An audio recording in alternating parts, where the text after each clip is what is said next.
B'inizjattiva bejn l-Awtorità Maltija għall-Komunikazzjoni flimkien ma' 3 operaturi tat-telefonija ewlenin, Go, Melita u Vodafone, tnieda Get Smarter, programm ta' taħriġ bilan li jgħin lil persuni jagħmlu l-aqwa użu tal-ismartphone tagħhom.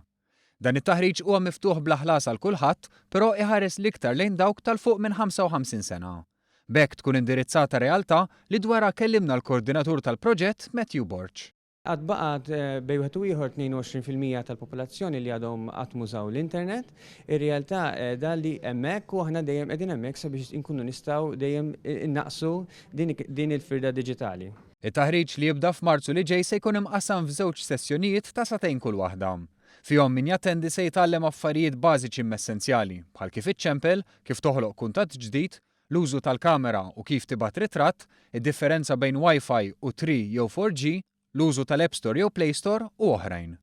Fit-tnedija ta' dan il-proġett il-Ministru responsabbli mill-Ekonomija Diġitali Manuel Mallija innota kif din l-inizjattiva tkompli tibni fuq oħrajn biex tineleb il-firda diġitali.